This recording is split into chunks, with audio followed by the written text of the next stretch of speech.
على سيدنا ومولانا محمد وعلى آل سيدنا ومولانا محمد وصحاب سيدنا ومولانا محمد بعدد كل ذرة مئات ألف مرة وبارك وسلم۔ حضرات محترم، ہماری اس محفل میں ہم کوشش کرتے ہیں کہ حضور پاک علیہ الصلوۃ والسلام کے اقوال جو کہ احادیث کی شکل میں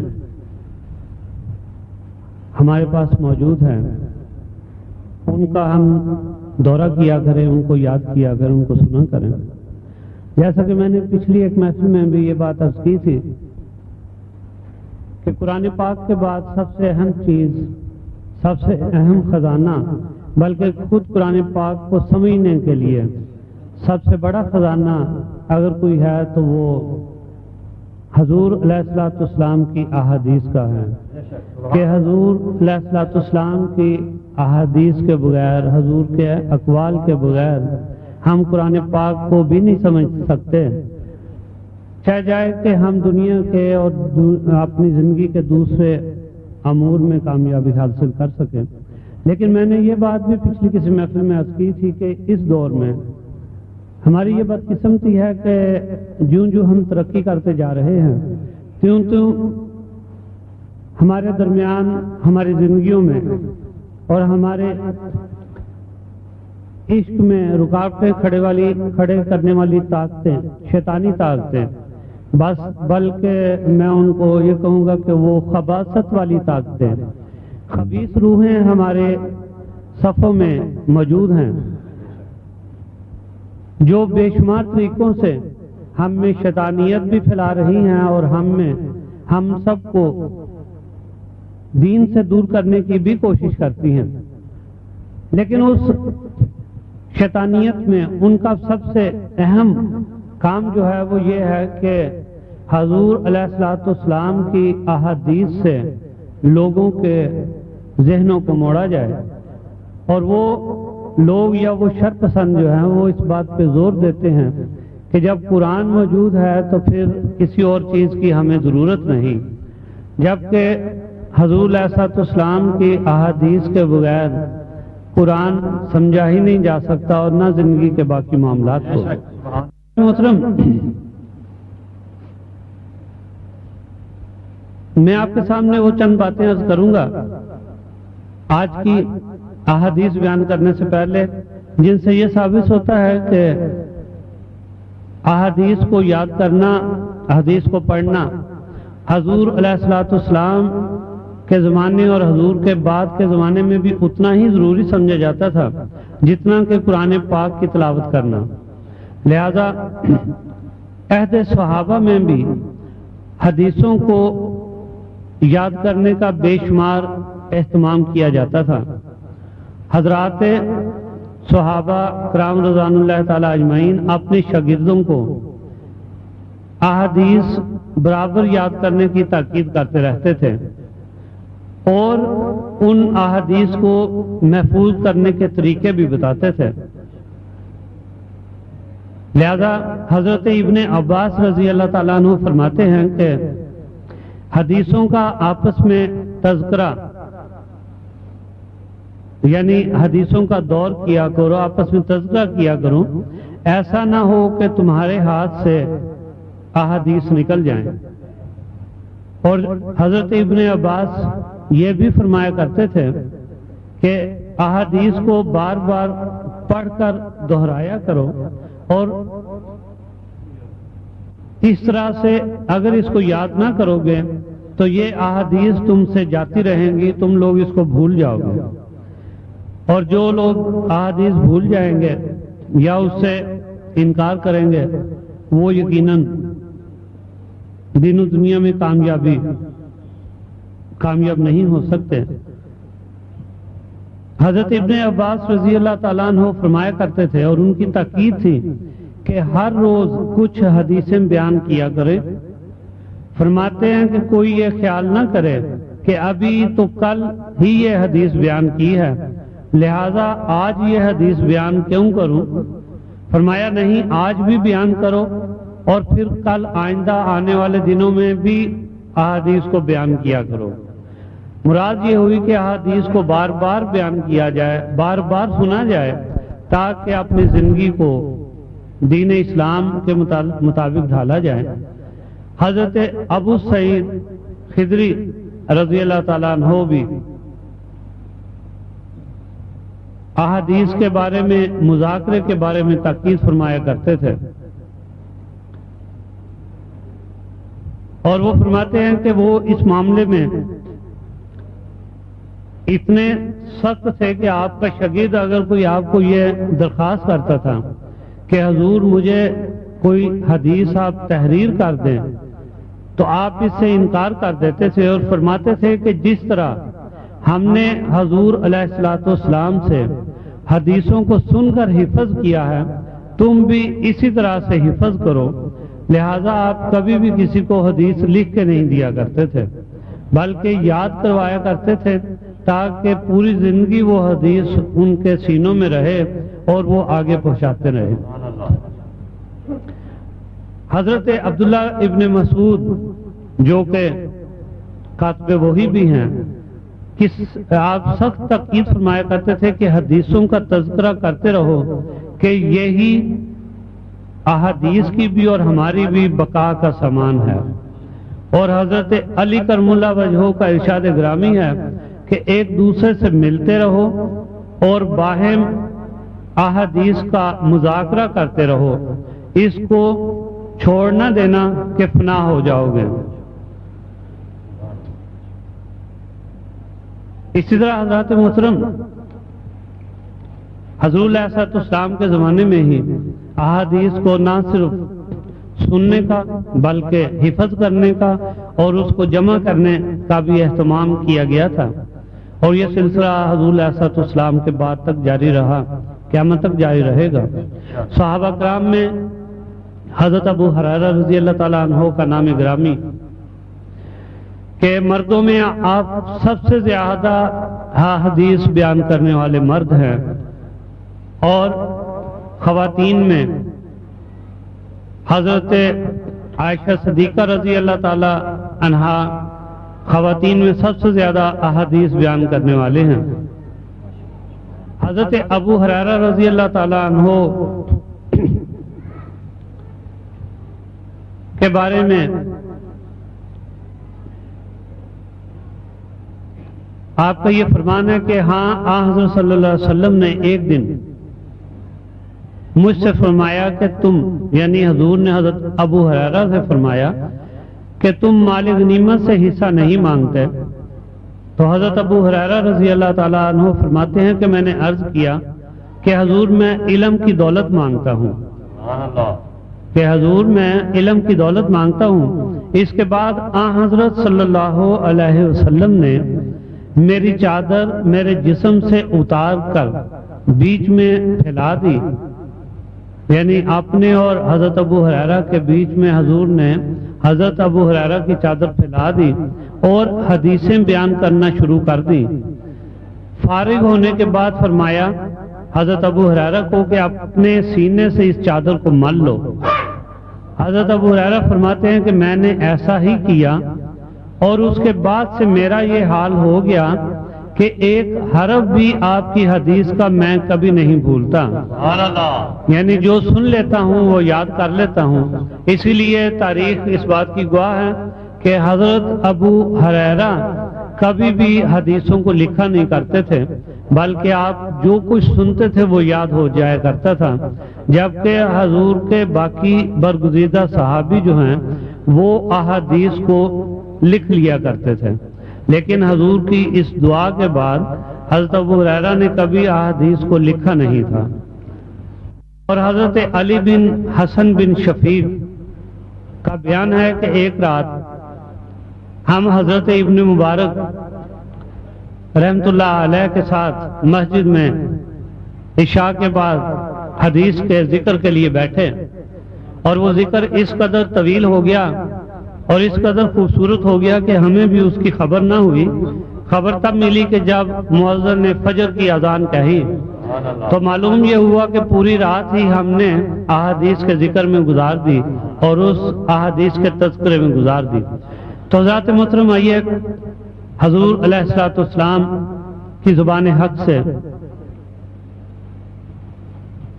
مختلف موضوع پہ چند احادیثیں سنتے ہیں، اور میں یہ گزارش کروں گا کہ ان احادیث کو سننے کا مقصد جہاں برکت حاصل کرنا ہے وہاں کوشش کیا کیجیے کہ ان احادیث کو بینے ہی نہ صحیح، لیکن ان احادیث کا جو اصل مقصد ہے وہ ہمارے ذہن میں ضرور رہ جائے، تاکہ زندگی میں جب ضرورت پڑے تو ہم اس پہ عمل کر سکیں اور اپنے آپ کو ہر طرح کے عذاب سے